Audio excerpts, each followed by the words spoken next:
Subscribe कीजिए बिन Nasir network को और हमारी फैमिली का हिस्सा बनिए। चला था दूसरी तरफ इसकी कम गौसी वो सास जो उसकी माँ की नजर में घनी मैसनी सी थी, बेसाख्ता उसकी तरफदारी में बोली थी।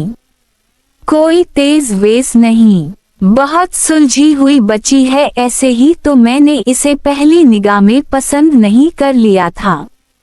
पढ़े लिखे और वज़ादार वालिदैन की औलाद है।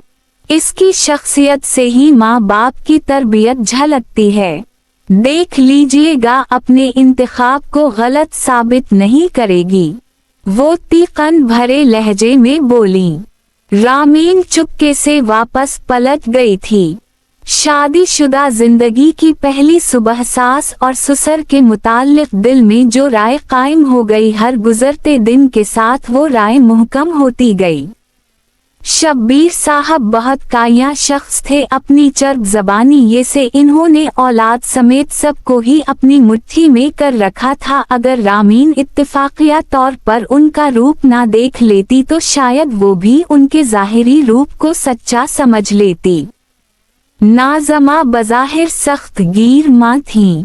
वो खुद बहुत मुनज़्ज़म जिंदगी गुजारती थी और यही तवक्को औलाद से भी करती थी, लेकिन बच्चे उनकी कोई बात मानने पर तैयार ही ना थे। रात गए तक जागते, सुबह दिन चढ़े सोकर उठते। माँ खफा होती तो बाप छिपकी देकर लाडलों को और शह दे देता, ऐसे ही बच्चे बाप के गरुयदा ना थे। घर की बनी दाल सब्जी बाप और बच्चों के हलक से ना उतरती। आए रोज कोई ना कोई डील मंगवाई जा रही होती। नाज़मा बढ़ती महंगाई और घर के महदूद बजट का जिक्र करती, तब भी बच्चों से पहले शब्बीर साहब ही बीवी को चुप करवाने का फरीजा अंजाम देते। घर में दो तनख्वाहें आ रही हैं बेगम, एक मेरी एक फाइक की, फिर तुम्हारी पेंशन भी ठीक ठाक है। कभी कभार बच्चे मन मर्जी का खाएं तो क्या मुज़ाक़ा है। ये शक्र करो औलाद फरमा बरदार है। चोरी छपे बाहर से खा कर नहीं आती। जो मंगवाते हैं घर पर मंगवाते हैं और सब मिल बैठ कर खाते हैं। बच्चों की इस छोटी मोटी तफरी पर कदगन मत लगाया करो। ठीक ही तो कह रहे हैं अब्बू, हम कौन सा रोज रोज बाहर का खाते हैं, जो आप दाल सब्जी बनाती हैं चुपचाप खा तो लेते हैं। शारिक पिज़्ज़ा का बड़ा सा बाइट लेते हुए बोला।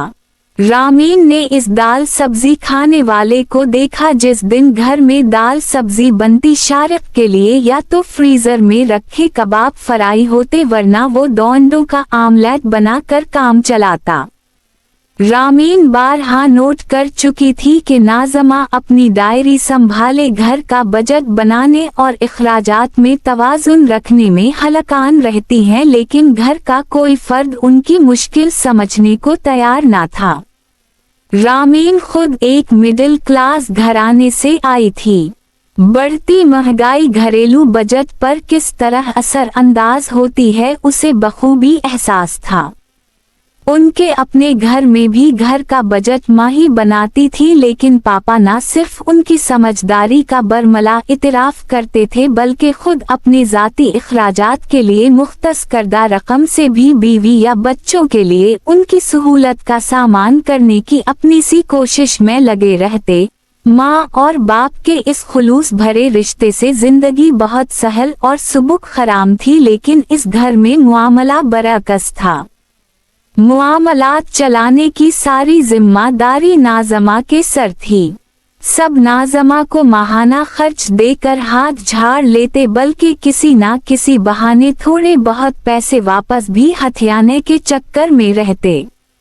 नाज़मा उनकी शाह खर्चियों पर जलती कुर्ती या खफा होती, तब भी शब्बीर साहब इन्हें जालिम और बाकी लोगों को मजलूमों में खड़ा करते। शादी के बाद फाइक की पहली तनख्वाह आई तो उसने रामीन के नाज़मा सामने ही माँ के हवाले की। नाज़मा ने नोट गणने के बाद जरा परेशान होकर बेटे को देखा। ये तो काफी कम है। बहू के सामने बेटे से इस्तिफसार करते हुए वो जरा सा झिझकी थी, लेकिन फाइक के कुछ बोलने से पहले ही शब्बीर साहब बोल पड़े थे। कमाल करती हो, अब खैर से बेटा घर बार वाला हो गया है। ये इसकी फर्मा बरदारी है कि अब भी तनख्वाह तुम्हारे हाथ पर ला रखी। अरे अब इसके खर्चे पहले से बढ़ेंगे या नहीं? नई नई शादी हुई है, बच्चे घूमे फिरेंगे, कुछ ऐश करेंगे। ये खैर से दिन फिर वापस थोड़ी आएंगे। अगर उसने अपने खर्चे के साथ 4 पैसे फालतू रख लिए तो कोई हरज नहीं। वो रिसानियत से बोले। फाइक मुतमईन सा खामोश खड़ा रहा। इसकी भरपूर वकालत उसके वालिद मुहतरम ने कर तो दी थी। शादी पर जो कमेटी डाली थी वो फाइक की तनख्वाह से ही जाती है। मेरी पेंशन और आपकी तनख्वाह तो घर में ही लग जाती है। गुजारा कैसे होगा? रामैन किचन की तरफ मुड़ी तो नाज़मा ने दबी दबी आवाज में शौहर को मुखातिब किया। अल्लाह खैर करेगा, हर बार तुम यूं ही परेशान होती हो, फिर भी महीना बखैर बखूबी गुजर जाता है ना है। शब्बीर साहब के इत्मीनान में जरा फर्क ना आया था। रामीन को सास पर तरस आया था। रात की तन्हाई में उसने फाइक से यही बात छेड़ी।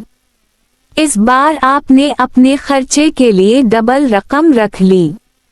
आंटी की मजबूरी भी तो समझी ना, इन्होंने कमेटी वगैरह देनी होती है। तुम टेंशन ना लो, अम्मी मैनेज कर लेंगी। फाइक ने उसे तसल्ली दी।